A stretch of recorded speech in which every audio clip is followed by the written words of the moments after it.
And welcome, Hoosier fans, to another hard-fought yet disappointing episode of the Doing the Work post-game show. As tonight, your fifth-seeded Hoosiers, Indiana Hoosiers, came up just short of the second seed Iowa, losing 67 to 74. That now takes Indiana to 22-8 on the season. Indiana Hoosiers came up just short of.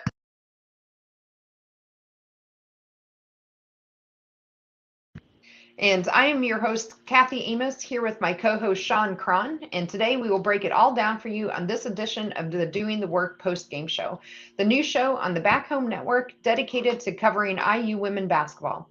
So let's start this show the way we start every show, and that's with our banner moment. So for me, I'm going to go to actually back late into the fourth quarter, about 6:36 mark, where we just really were struggling all night and continuing to struggle to really get going from 3-point line, and we were down at this point by 6 points, and it was really looking like there was, you could really feel the momentum, I think, swinging into Iowa's favor. But it is with our team, they didn't quit, and they kept fighting until the very last second, until that buzzer went off. So at the 6:36 mark, we had another big three finally from Nicole Cardania Hillary to make it 57 to 60. This was her first three-pointer of the game after missing her first four three-pointers on the game. And this is my banner moment because I just thought, again, highlighted where you really thought maybe here we were going to scratch and claw and get our way back into this game, and they never really quit. And Nicole, I thought, from tip to that final buzzer was, again, just the example of being a pest on defense, as well as keeping that great stick-to-itiveness that we've come to expect from this Indiana Hoosiers team. And absolutely kept fighting and going. And that banner moment for me was when that three went up and she still had the confidence to take it, and it went in. So as usual, our banner moment today is brought to you by our friends at Home Field Apparel. They're now in their fifth season of sponsoring the Assembly Call, and this is their first as the presenting sponsor for the Back Home Network. And did you know that among Home Field's large collection of vintage IU apparel is a shirt commemorating one of the most successful seasons in Indiana women basketball history? It's true. So when you go to the IU collection, you'll find a t-shirt commemorating that 1983 season when Indiana won the Big Ten and made their first NCAA appearance.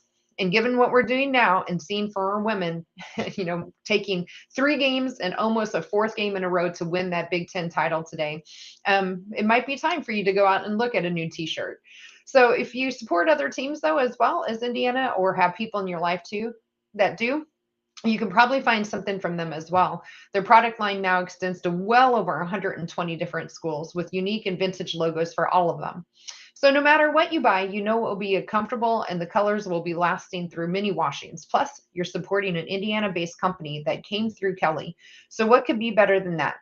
So go to homefieldapparel.com and use our promo code HOME, that's HOME, to get 15% off your first order. Wear one for the team. Okay, now it's time to move the ball, find the open player, and get some opening thoughts from the rest of our team. And with that, I'll kick it to you, Sean, for your summation. What do you have for us today? Yeah, I thought tonight's game it was a very physical game. We knew that it would be, with the having lost the first two games to Iowa earlier this season. Iowa averages almost 85 points a game coming into this game, and 7.5 3-pointers per game. They're a very physical team, like I had said. And with Clark and Sonano in the middle, we knew that we had to stop them, and unfortunately we just couldn't do that tonight. But overall, at the same point, our girls were trying to do something that no other big team has ever done before, which was try to win four games in 4 days of the Big Ten tournament, and it's never been done before. And I got to hand it to them. They fought, they scratched, they just came up short. Yeah, absolutely. Absolutely nothing to hang our head on. That is for sure. I hope that our women walked very tall and proud into that locker room because they gave everything they could and left it all on that floor. So absolutely. As we continue our breakdown of Indiana's loss over Iowa, from Iowa today, we will point out today's meaningful moments you might have missed. Then we will go inside the numbers to highlight the most important statistical notes from the game. You are listening to the post game work, doing the work post game show. I am Kathy Amos here with my co-host Shawn Cron, and we are breaking down Indiana's loss from Iowa today. And now it's time for meaningful moments that you might have missed. So, Shawn, why don't you get us started on this one? What kind of moments would you like to talk through today? We start with the first quarter. Is that Sure. yeah? Wherever you want, we can do that. First quarter, I thought right away, at the 9:08 mark, Nikki came out and ran the back door and was able to make a layup. And then shortly thereafter, at the 8:52 mark, she was able to back down her defender and go for put up another layup. And it just showed me that how they were going to attack this Iowa defense. They were going to try to go at them and try to force it in the middle. And I thought it was a good start to the game for IU. Yeah, I would agree with that. So this game to me, I thought was a game for sure of runs between the two teams. And IU went on a 6-0 run after falling down 7-4. And then we went on that a 6-0 run, scored again. It turned into an 8-0 run. And it finally ended with Sonano, which will become a theme of this game, getting the ball down low, scoring, and getting fouled on the other end. So we did make a nice run in the middle of that quarter, but then Iowa came back and made a 9-0 run late into that quarter. And IU didn't score again for over 3 minutes until Grace hit that jumper with 16 seconds left in that first quarter. And we would be down only 2 because of that. So again, I thought it kind of felt like that the whole game, where we'd go on a run where we'd score in some bunches, and then Iowa would go on and we'd go into a scoring drought, and we just couldn't ever quite string enough of the stops on one end with scores on the other end to really give us a good chance at the end. I don't have anything else in the first quarter, but what about you?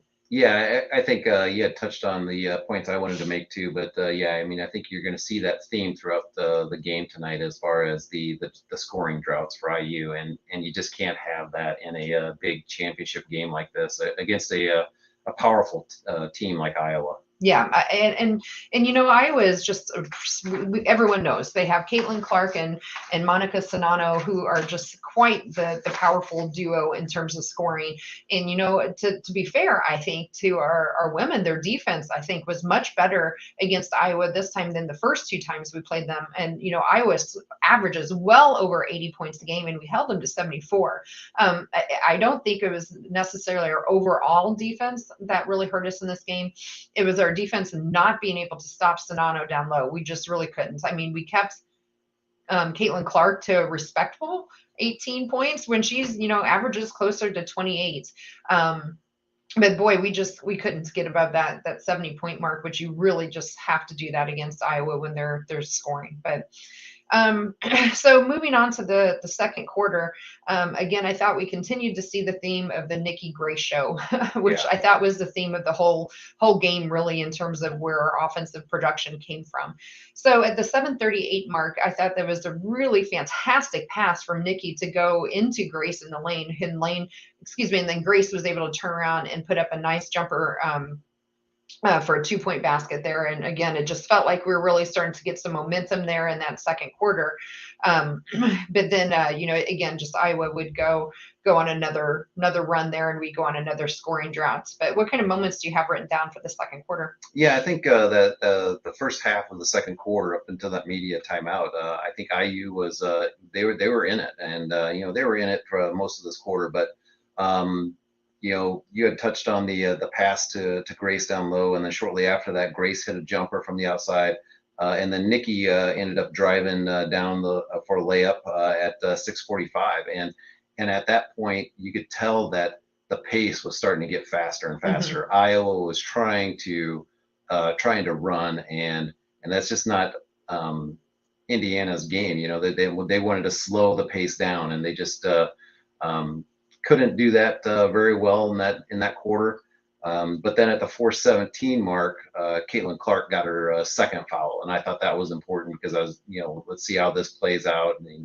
And at that point, it was Iowa was leading us 27-26. Yeah, I would agree with all of that. So we just, yeah, again, just really struggled. At one point, we were 0 of 10 from the floor. So we were just really struggling to find the bottom of that basket. But, after that, after going 0 of 10 with the 40-second mark, we all of a sudden get a giant three from Alexa. We're now down 31-35. And that was followed up at the 17-second mark with Grace getting it for another 2-pointer. So we went after a 6-minute drought this time, scoring on a 5-0 scoring run to make it 33-35 at the half. And we actually scored Iowa even in that second quarter. So we went down 2 in that first quarter, played them even in the second, and we're down 2 at the half. Anything else in the first or second quarter? Yeah, I think you had mentioned the drought. I mean, we had a 3-minute drought in the first quarter. We had a 6-minute drought in the second quarter. That's 9 minutes out of the 20 minutes, in the first half. So I mean, it's tough to beat a team like Iowa when you're not able to score. Yeah. And the other thing I wanted to point out was, like you had pointed before, it was the Nikki and Grace show in that first half. They scored 24 of our 33 points in that first half. And on the other side of the ball, it was the Clark and Sonano show. They scored 26 of 35 points. So I mean, it was like a 2-on-2 matchup. And it was just we needed to get the other girls involved, and they would in the second half, but unfortunately, we just couldn't rely on just Nikki and Grace to get the job done today. Yeah, I would agree with that. So, all right, cool. Well, let's move on to the second half then. So starting off in the third quarter, again, we come out right away, and then Grace, I just had that she had just a really beautiful behind the back pass to find Allie wide open on the baseline, who was able to drive it and get the first field goal of that. And then it was followed up very quickly on the other ends by a block by Mac on Sonano. And I thought, oh, this is great. We're finding maybe a way to start slowing Sonano down and maybe get Allie more involved on the offensive end. But again, it just seemed to be a little bit of fool's gold at the beginning of that third quarter for us, because we just couldn't sustain that kind of production again on both ends in a consistent kind of manner. So what do you have there for us on the third quarter? Yeah, and I think shortly after that, at the 8:04 mark, Mac hit a three, and so I think at that point, I think the only 2 3-pointers we had made were by Alexa and Mac, and by Nikki, yeah, or was it Nikki and Mac, and so, but yeah, I mean, we'd only made 2 3-pointers at that point. And then Grace came down and hit a baseline jumper shortly after, and so IU was going on a 12-0 run at that point at the 7:08 mark, and we were up 40-35 at that point. Yeah, so that 12-0 run started with the 5-0 run at the end of the second quarter, and then continued on to start the third quarter with a nice 7-0 run to get us started. I believe after that, Iowa then went on another run of their own and took back the lead, and we were never able to regain it after that. So around about that 5-minute mark or so, 6-minute mark, I think. So at the first media timeout, we were up 44-43, and that was the last lead we would have for the game.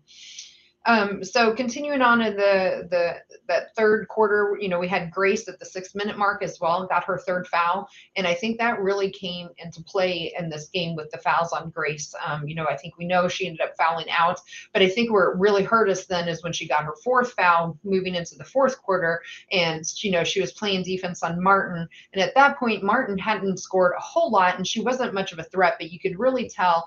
And, tip of the hat to Iowa. They their coach has been around for a long time. She's an excellent coach, and they executed. And I am sure that the coach, Lisa Bluter, told them, hey, look, Grace has got her fourth foul. We need to go right at her. And Martin ended up with 14 points for Iowa. And you could really see then going into that fourth quarter in particular, that their Iowa's offense was now going to be Martin driving on Grace or getting the ball into Sonano, which getting into the ball into Sonano was the theme of the day for them for sure. But before we move completely into the fourth quarter, did you have anything else from the third? The other thing I had in the third was that, in the third at the 3:55 mark, Caitlin Clark got called for an offensive foul, and that was her third foul. And, I've seen a couple of people, comments in the chat, saying that, asking if Caitlin Clark's kind of becoming the bad girl of basketball, and I think it's just the way that she plays. I mean, she uses her arms a lot to try to create space, and she caught that last time. She caught Nikki there, and got called for it. And um, unfortunately, I was kind of hoping at that point that she would end up fouling out, but she just never seems to. Yeah, and and you gotta, again, as much as I may not like to say it, you gotta again take your hat off to Caitlin Clark as well. I mean, Caitlin Clark, she ended up playing through all of her foul trouble. She played 39 minutes of the 40. So even though it was great every time we'd see a foul get called on Caitlin, it's like, oh, okay, maybe this will get a chance for her to sit. They didn't sit her. No. She sat just a few times here and there, and in terms of gameplay, she only sat for a minute. So, again, there were some, I think, really great defensive moments too from the team. So one I wrote down was at the very, very end, we ended up forcing a shot clock violation with about 2 seconds left to go. It was actually a Clark air ball, which was great. And if you look at Clark's scoring today, again, 18 points is nothing to laugh at or sneeze at, which is fantastic. But again, it's all relative. Caitlin Clark normally scores around 28 to 30 points. She's usually fantastic from 3-point land, and we held her to 1 of 7 shooting for threes. Most of her, in fact, most of hers were coming driving or getting to the line. She just wasn't there, and I think again that was just it was a great testament to the defense between both Nikki and that Allie was playing on her for quite a bit of the game. Yeah. So anything else though again, I did write down in that third quarter, we had yet another scoring drought. We had Lexi ended one at 4:04 we had an over 2-minute drought that we had right there in that middle of that quarter again. So again, it was the theme of the day for us where we just really, you can't go on these kind of long scoring droughts against a team as prolifically scoring as Iowa. But anything else third quarter? Yeah, I think the other thing I wanted to point out is that in that third quarter, we were shooting 35.3% and Iowa shot 46.7%. So they were just knocking down shots, and we weren't, and that was a theme for the day. But as far as rebounds, I mean, we tied them in rebounds. I mean, it was an even game in that quarter, so or even match. Yep, for sure. Okay, so leading into the fourth quarter, I was the only, I guess, if I'm going to find anything to pick on with Grace today from her play, she did have, she ended up fouling out, but at the 9:17 mark, you could see she was visibly frustrated on one end, not getting a call from the referees as she had driven down. We won't talk about refereeing today. I think that it probably gets overlooked on the women's side. It's not, we always talk about how terrible it is on the men's side, but I would say it's probably equally as bad on the women's side, and they're very inconsistent. And so you could see Grace get frustrated with that on one end. She came down, and I thought, I got kind of, they drove the ball on her, and she just really fouled the gal that was going up for a shot there and ended up getting her 4th foul. And that was really, in my opinion, I thought really turned the tide because, going into that quarter, we were only down 3. And again, now that gave Iowa another weapon with Martin being able to really go at Grace. And I thought it really turned the tide of the game for us eventually. Yeah, I agree, and I think the big thing with the theme with this quarter is that we just kept trading baskets. We couldn't get stops and couldn't get couldn't score to go take the lead, and we just couldn't make up that ground, and Sonano was just too tough. Yeah, we just really had no answer for Sonano down low there. There was a couple of really great blocks from from Mac that she had, and she did the best that she could with her. But it's hard to say because just Iowa again has so many weapons offensively. You can't necessarily help Mac by coming down and double, because as soon as you double Sonano, she's actually a really good passer, and she's going to find whoever you left to double to get the ball to her. And we saw that a couple of times where we did try to go and double her, and you just couldn't do that. The other times that we really saw Sonano get the ball is where Mac would leave her to go help, and at some point I think I said to you, at what point, I think this was in the first half still, you have to at halftime tell maybe Mac and say you can't help, because as soon as you do, Sonano's wide open, and they were finding her all the time. And I think you could really see that from the assists. Iowa ended up with 21 assists on their 29 made field goals today. So they really know how to find that open player, and they just have so many weapons in there. Yeah, and Sonano, I mean, not all of her shots were, under the basket either. I mean, she was hitting some outside jumpers too, and Yeah. to your point, as far as, when Mac would go help somebody and she was wide open there. So, yeah, she was just killing us from all over the place. Yep. So, um, the fourth quarter then I think really became, the Martin and Sonano show at this Yeah. point. They were really going after Grace and going after Sonano, which we've already talked about, and they really started to open up that lead. Then we had to start fouling at the end, and we just really couldn't quite get over the hump and really get back get enough defensive stops strung together and enough offensive. Baskets on the other end to get going, and Iowa would outscore us by 4 in that fourth quarter, and of course then end up winning the game by 7. But any other moments that jump out to you that you want to talk about? Yeah, I just think, overall in that fourth quarter, when we got down, I mean, we knew we were going to be in trouble at the end of the game when we had to start fouling, because Iowa is the best free throw shooting team in the nation. And so it's just, we're in a bad spot. yeah, we're in a bad spot at that point. So it's hard to come back from a team that is going to, knock their free throws down like that. Yep, absolutely. So, okay, well, with that, I think it's time to go inside the numbers. Let's start maybe with some team stats, Shawn. So, what do you want to talk about first? Yeah, I think I'll just start with the field goal shooting. For IU, I mean, it definitely wasn't our best game during this tournament. Well, we only shot 38% from the field, 26 of 69, whereas Iowa shot 50%, 29 of 58. Mm-hmm. Yeah, I would agree with that. The interesting thing with the field goals, though, was the 3-point shooting, which I touched on.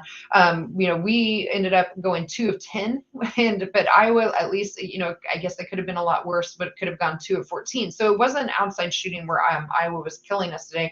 It was points in the paint. So I'll go there next. The first half they outscored us 14-16, so we were about even. But boy, that second half they really opened it up and ended up outscoring us 26-36, so a 10-point advantage in the paint. And I think that was in part where we really started seeing it. That again, this was our fourth game in 4 days, and that was on top of coming off of a very ambitious, I guess, schedule for the last 14 days of the regular season as well. So there has been a lot of basketball getting played by our team. And so to, end up only shooting 2 of 10 from threes, it wasn't really surprising. They had some tired legs, and still where you didn't see their tiredness show up again, I think was really in our defense. But what other kind of stats do you have? Yeah, I think the other thing I wanted to look at it was the assists. We had 14 assists to their 21, and 14 assists on 26 made field goals.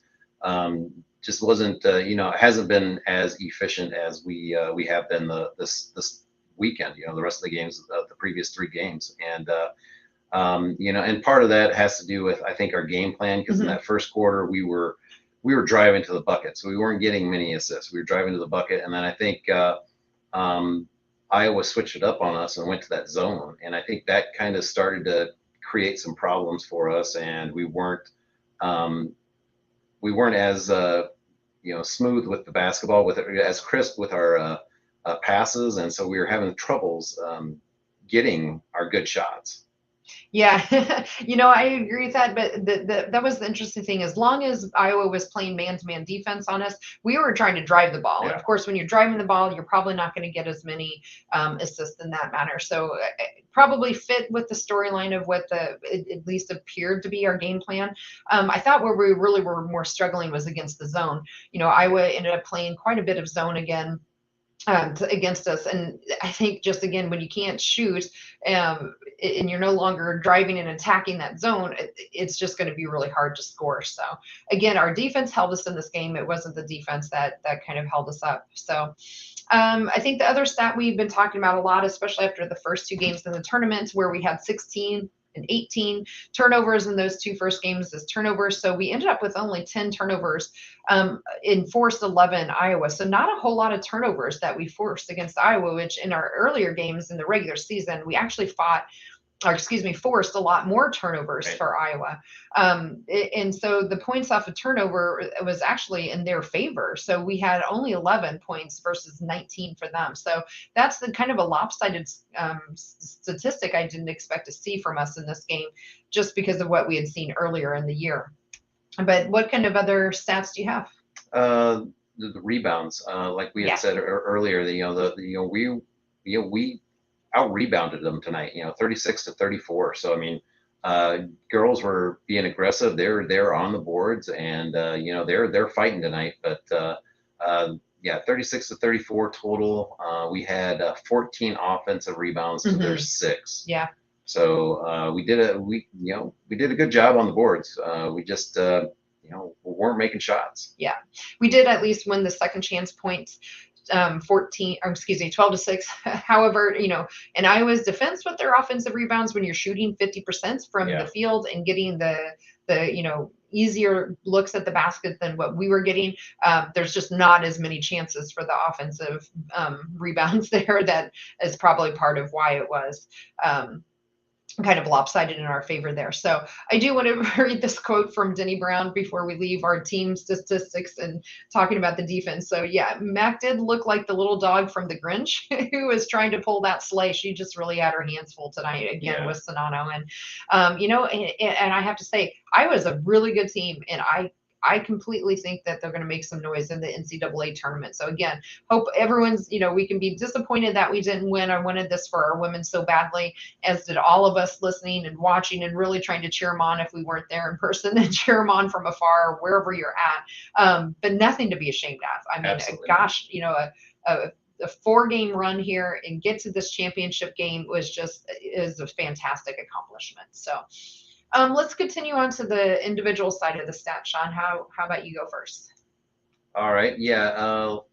Let's start with, let's see here. Let's start with Nikki tonight. Yeah. Nikki ended up having 19 points on 7 of 20, from the field. So it wasn't a particularly good shooting night. It was 208 from 3-pointers, but she also had 7 boards.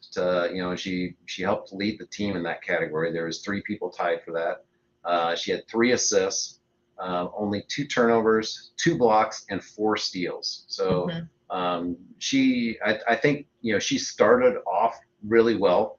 When Iowa was in their man defense, and she started off and she was driving to the basket, she was scoring. And then I think she just cooled off once they went to that zone. I think she cooled off a little bit on her shooting, but otherwise, I mean, she's her normal self. As far as the defense, I mean, she's pesky on defense. Had 4 steals tonight, and 7 boards. I mean, it just amazes me how the shortest person on the court can lead the team in rebounds. Yeah, and as Justin pointed out, and 1 elbow to the nose. And 1 elbow to the nose. She also, but again, Nikki is Nikki, and she had 4 steals, and she played 39 minutes. So again, yesterday they played significant amount of minutes. She had also played Thursday and Friday, and then coming in and playing 39 minutes and having that kind of tenacity on defense is just incredible, in my opinion. I'm just so impressed every time I watch her play defense.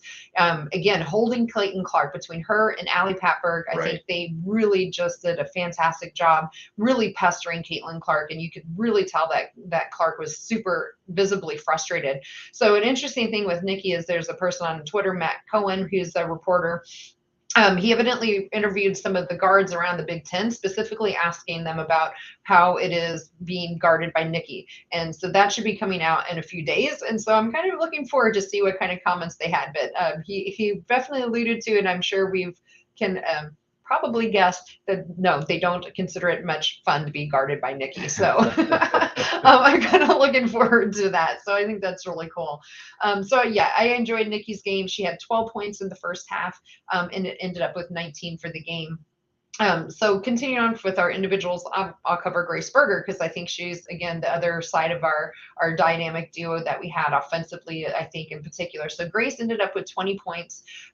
She was 0 of 2 from 3-point land, but, that's not her game, right? We know Grace for her pull-up jumper. The interesting thing, and again, I'll just let it sit here, as much as Grace drove and got into the zone a lot, she had never got to the line. Yeah. So for whatever reason, she just wasn't getting the calls today. So she ended up fouling out. I would say of the 5 fouls, only one was one where I thought it was just maybe a silly foul on her part, and all the other ones really came either, some of them was just like a small hip check that they called on her. It was just a tough game in terms of foul calling. You never knew what they were going to call. So Grace ended up playing 37 minutes for us, and she also had 7 rebounds to go along with Nikki. And of course, Mac ended up with the other person at 7 rebounds. So yeah, just really hitting the glass hard, which we had to do with our offensive woes today. So who do you want to talk about next? Yeah, I want to talk about Mac, since Yeah. you had touched on her rebounds. She did have 7 rebounds. She had 11 points. She was 3 for 4 from the field, 1 of 1 from 3-point range, 4 of 5 from the free throw line. The 7 rebounds, had and 2 block shots and 1 steal. So overall she had a good game, especially going up against Sonano all night. I mean, she played 29 minutes, and so as somebody had mentioned, to carry that load tonight. I mean, that she looked dog tired. I mean, it was it was very physical game for her, and Sonano is. She's tough. I mean, I would hate to go up against her. I mean, she can back you down, and she can wear you out. So I think Mackenzie had a good night overall. Yep, I agree. So sorry. Okay, so moving on to the next thing here. We got the next player. So we talked about Mackenzie. We've talked about Nikki, and we have talked about Grace. So our other player to get into double digits was Alexa Gulbe. She ended up with 11 points, but that was again with the theme, 3 of 10 shooting, 1 of 2, but she did make all of her free throws, and she was right there in rebounds as well with 6 rebounds. But overall, I thought it was a pretty good game from Alexa. She was trying to help as well in Sonano when we didn't have Mackenzie in there. Again, it's just such a tough matchup, especially for Lexi. She's just given up a lot of size there on her part. But overall, I thought it was pretty good game from her. Again, just like everyone else, she also had kind of tough go at shooting tonight. Do you want to cover Allie? Yeah, I'll take Allie. Allie didn't have her best shooting night tonight. Only had 6 points on 3 of 12 shooting, but she did have 4 rebounds, 5 assists, and only 1 turnover tonight. And as you had mentioned earlier, she went up against Caitlin Clark quite a bit tonight. Defended her. She played 37 minutes, and she was just running all over the floor. You could tell. I mean, looking at her face, I mean, it's clear to see, she was tired, but I think all the girls were tired there at the end. But like I said, I mean, she didn't have her best shooting night, but I think it's the other qualities that she brings to the games, as far as her leadership and her aggressiveness. Yep, I agree. Allie, what we really needed probably some more from her offensively tonight. She was 0-5 from 3 points. Yeah. And it just, again, tired. She looked tired legs. Other than when it was probably a combination of having to guard Caitlin Clark, at times when we were giving Nikki kind of a break from her on switches and whatnot. But then she played so hard in those other 3 games, and again, a lot of minutes. So, Allie just didn't have it there offensively for us tonight. So, so that covers our 5 starters. But let's talk about the bench today. The bench was we got very, very little in contribution from our bench. From an offense standpoint, we got none. They didn't score at all. This was very unusual for Chloe Moore McNeil, seeing what we've seen from her today. And it didn't seem like the Chloe Moore McNeil we've come to see the last month or so. She didn't look like she was quite looking for a shot. She ended up only taking 2 shots today. She didn't seem quite as aggressive when she was getting the ball, where, the last couple of games she would really drive it and try to create something going on. She ended up with only 2 rebounds. She ended up playing 19 minutes for us. Just wasn't the game from Chloe. If we could have, again, pick her, pick Allie, and just get a few more points from either one of them, I think that changes the whole tone of this game. So I was, I was a little disappointed in Chloe today. Again, it just felt like she kind of disappeared on us today, and that's not what we've seen from her. Her confidence just has been so high, and I just really thought she'd come out and continue with that same streak today. And again, who knows? There's so many things we don't know about what's going on in players' lives and things like that. So we don't know any of that. It just looked today that maybe she was a little tired and didn't quite live up to the spotlight for us today. Yeah, I think the one thing I wanted to touch on with Chloe is, I mean, she only took 2 shots today. I mean, and she's a good shooter. She's proven that, and I'd like to see her jack it up, more than that. And so, I mean, she had some open looks and just didn't take them. Yep. So again, so the rest of our bench, we had Caitlin Peterson, Grace Wagner, and Kiana Brown all technically got into the game. They were really put into the game there towards the end, just a foul. Ariel Wisney did end up playing a little bit for us, 3 minutes. Again, she was coming in to try to give Mackenzie a little bit of a go, but boy, there was just no way they could keep her in. She was such a liability on the floor defensively against Sonano. I know nobody could really score stop Sonano, but boy, that was a matchup that was never going to work. And so I think we just really couldn't rely on her to be able to stay and play very long stretches. So overall, I think our bench really, again, kind of disappeared on us again today, which was kind of what we had seen earlier in the season. So I think there's a whole host of reasons for that again, and not faulting them. I think that everyone played their hearts out. It wasn't that I didn't think anyone's trying, because there is never one player on this team that I look at and I'm like, you know what, they're not even trying. Why are they there? I have never said that about one person on this team, and I never thought that again today. So I think they all put their hearts out there, left them out on the floor, and gave us everything that they could. Anything else, though, from a stats perspective? I think you've covered it. Okay, I think we did. All right, so you're listening to the Doing the Work IU post-game show. Catch us live following IU women's basketball games, and you can find us at our website, assemblycall.com.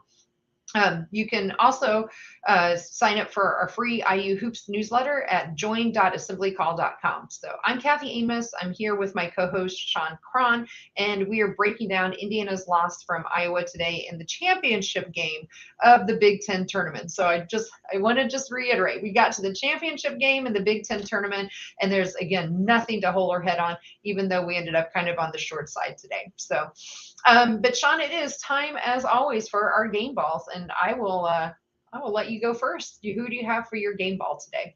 I'm going to go with Grace tonight.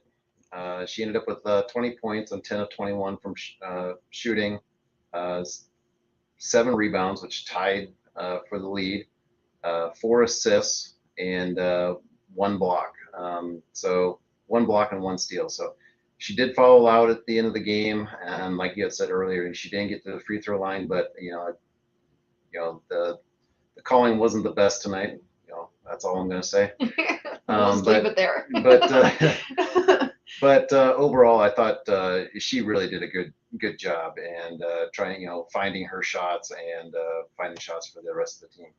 Yeah, Sean, I agree with you, actually. So I had Grace written down for my game ball as well. I had a tough time deciding between her and, probably we'll talk about it with our Hoosier Hustle Award, between her and Nikki. And so I can see either way with that. You could almost go the other way and say Nikki, maybe because of her defense on Caitlin Clark. But I thought Grace, until she got that 4th foul, was actually doing pretty good on defense as well. She just wasn't, scoring, or excuse me, she wasn't guarding the person that everyone was probably watching, which was either Caitlin Clark or Sonano's. But I thought her defense actually was spot on, other than the fouls that she ended up getting called for. So I'm going to agree with you and give my game ball as well to Grace, with a very close, second for Nikki here. But that does give Grace her 8th game ball. And then we have 4 each for Mac, Nicole, for Nikki, Allie, and 2 for Alexa. So now it is time for our Hoosier Hustle Award. This is sponsored by our friends over at Evansville Security Services. Evansville Security Services provides off-duty police officers to businesses and individuals throughout Indiana. Remember, prevention cannot be measured, so let Evansville Security Services help you prevent a bad outcome today. Go to evansvillesecurityservices.com to learn more. So, Shawn, with that, maybe I maybe gave a little preview into who my Hoosier Hustle Award is. So I'm just going to go ahead and let y'all know I'm voting for Nikki as my Hoosier Hustle Award. So I think we've talked about her quite a bit already today. So hopefully that makes a lot of sense as to why I'm voting for her. But who do you have?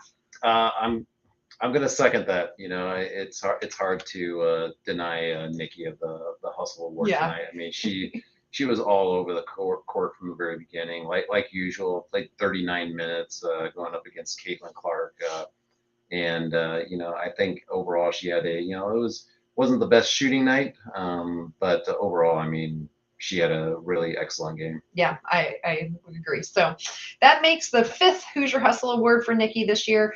Ties her with Grace Berger for 5th, but Chloe actually leads the way with 6th. And then we have Mac, Keandra, Alexa, Grace Wagner, Caitlin, and Allie all with 1 each. So, Shawn, is there anything we have not talked about in this game that you want to touch on before we kind of start talking about what's coming up for the rest of the year? Yeah, I mean, I think it's, the same that we had mentioned earlier. I mean, we held Caitlin Clark to 18 points tonight, but once again it was Sonano in the middle that got us. She ended up with 30 points. But overall, I would say our girls this weekend, they played fantastic. And once again, you look at the 3-point shooting. We held Iowa to, was it 2 of 10? 2 of 10 tonight? No, that was less. Sorry. They were 2 of 14. 2 of 14. Yeah. So this weekend, I mean, it was just we stifled the other opponents. As far as their 3-point shooting. I mean, they couldn't get a shot off. They couldn't make anything, and I think that speaks volumes about the heart of our team. And they're going to be a team to be reckoned with in the tournament. Yeah, I think both of these teams. I think both of these teams can really go far. Of course, we know how that is with the tournament. It's a one and done. It's a matchup kind of thing. So yeah, my lingering storyline for this game is, just thanks to the women for this tournament. It was just such a joy to watch them for 4 days in a row. Thank you too for pinch hitting here for Jeff coming in off of the bench and doing the show with me. I know I really appreciate it. I want everyone to know that I appreciate it. So Denny wants to know if we think the officiating was worthy of the game. Oh, boy. No. There you go. Short answer. I don't. I thought they were just grossly inconsistent. Yeah. Now, I think there were fouls that they missed. I think there were fouls that they called that they shouldn't have called. But I thought they were consistently bad on both ends of the floor. It felt like maybe you would think that it went one way or the other between it, but there was 12 fouls called on Iowa and 16 on us, which, again, would that just seems like crazy. It's the free throw shooting too, though. We were about 17 for Iowa and 13 for this. It just, I don't know. It just seemed like they were all over the board. Something would be a foul, and then all of a sudden it wasn't a foul. Then something that you would think, like one on Grace where she slid over in front of somebody and they called Grace for a foul. And you'd see that some other 5 million times, and all of a sudden it was a foul. I don't think the officiating swung the game either way. I'll leave it at that. I thought it was not good. Quang wants to know where the hoodie came from. That is a Home Field Apparel hoodie. So yes, we don't just read the ads and have them be a sponsor of the Back Home Network, but we actually live it too. My t-shirt underneath is also Home Field. So we do. Yes, and Quang, I agree with you. The NCAA teams that will come will not know us nearly as well as Iowa. Right. But that goes both ways. We won't know them as well as, we knew Iowa as well. And so I think that they are going to be both fun to watch and and cheer for when we get to that. So, okay. It's probably a good segue to lead into our preview of our upcoming shows and opponents. We don't know either one of them, upcoming show or opponents. We will have a post-game show, whoever our first opponent is in that NCAA tournament is. First round games open up either March 18th or 19th for us. I feel pretty comfortable saying this. We should have at least a 4 or a 3 seed, which means we will be hosting. So again, for anybody listening that lives anywhere near the Bloomington area, please get out to Assembly Call if you're able to, and really support our women here in postseason. I think they have the pieces that could go far. If we can keep from having a game like today where we have these long scoring droughts again, I really think they can make a lot of noise in this tournament. So let's go support them. One thing to note, we are going to be having, again, if you haven't joined our private community that we have through Assembly Call, I would encourage you to go out to assemblycall.com and join, because we do things outside of just having conversation back and forth around basketball, other IU sports. We do actually have virtual happy hours that we host from time to time. So I will be hosting a virtual happy hour a week from today on Sunday the 13th. That will be 8 Eastern, 7 Central.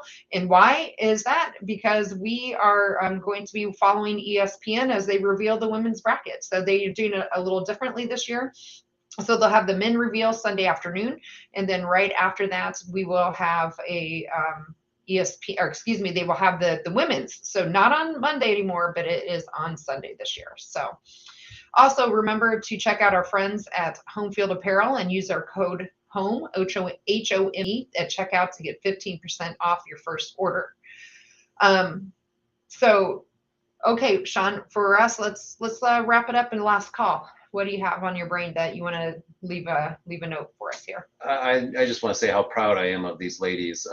They fought this whole weekend. Although they came up short in the championship game, once again, it was something that nobody has ever done before, winning 4 games in 4 days, and it was against a very good Iowa team, and these girls have nothing to hang their heads about. I'm excited to see them play in the tournament, and look forward to more good basketball. Yeah, I agree with you. They look to me like the team we saw before Mac's injury and before our COVID pause and all of that happened to the team in the middle of our Big Ten season. I feel like they're peaking again now at the right time. The other thing that's great, right, is that they won't play again until around the 18th or the 19th. So they have lots of time to rest, to recuperate, to really come off of this 4 games in a row and see how they can really get back together and get some practices in and continue gelling as a team. So I think that will do it for today. And if you want to see us do the show live or be part of our live chat, you can subscribe to our channel on YouTube at youtube.com/assemblycall. And don't forget to go to joinassemblycall.com to join our free email newsletter.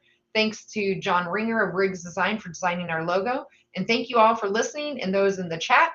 We'll be back to talk IU hoops again during the NCAA tournament. So until then, keep your elbows in, your eyes on the rim, and let's go Hoosiers. So yay. Good job, ladies. I was just so proud of them. So yeah. Denny Brown wants to know if IU isn't playing Iowa, are we Iowa fans? We live there, so we do, right? So I think you're going to get 2 different answers from it, Denny. I grew up in Indiana, and I am an Indiana transplant into Iowa. I do not cheer for Iowa unless it's going to benefit the Hoosiers. That is about the only time, or if they're playing Purdue. It depends otherwise on if it's going to help either men or women on our standings in the tournament, the standings in the Big Ten, or whatever. So I think Shawn, though, probably has a different answer. Yeah, I grew up in Iowa, and I grew up a Hawkeye fan. I didn't start cheering on Indiana until I met Kathy. 12 years ago now, almost 13. Yeah. But that being said, she's kind of converted me because Kind of. we we've Kind of. we've Wait, gone over to wait. Let's see the clothes in your Yeah, room, in our basement. we've Yeah. gone over to Iowa City for a couple games, and let's just say I'm not wearing black and gold, so yeah, I'm representing the Hoosiers. So and she's right. If you could see the rest of our basement, you would notice that half is Indiana, half is Chicago Cubs. There's no Iowa Hawkeye, memorabilia or anything like that in this basement. So. I think you have one thing. You have one thing signed by. No, that's Iowa State. Oh, is it? Oh, Yeah. never mind then. Yeah. So also, Quang, whoever is playing Kentucky is my third favorite team. So my favorite team's Indiana, whoever's playing Purdue, and whoever's playing Kentucky. So, yeah, I'm also with you, Joe. I do typically root for Big Ten teams when it comes to the tournament. Although I just can't root for Purdue. I cannot do it unless I guess somehow it's going to benefit Indiana somehow. I've very rarely found a case where I will ever cheer for them. So yeah, I don't hold it against Shawn either. But again, this is our basement, so you can see what it looks like. Yeah. And a lot of these things were Shawn's ideas. So the candy wall striped wall behind us that we painted, that was Shawn's idea. We have some other things. So I have considered my 12 years a complete success with Shawn, and I have completely converted him. One person at a time, right? That's all it needs. So anyway, anything else from the chat mob? I think I don't know that I would burn any Hawkeye gear. Shawn still has some around, so it's okay. A couple. Yeah. I don't dislike them that much. I just that I don't cheer for them when we're not playing them. So, all right, kids. Thanks very much today for the lively conversation in the chats from the few people in there. Yeah, it did look like we were getting hacked in there, so I was able to whatever was going on there. I was trying to silence them, but I can only do it for so long. I'll have to see if I can talk to Jared and if there's a way to completely block them for forever, or if this was a one-time thing. I don't know.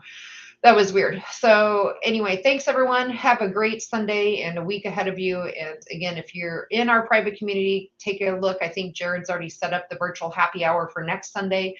So come join us there, and then we can maybe even get to see your faces and see what you look like and meet virtually at least. So take care, everyone. I think we'll call it a day. Take care. Have a good night.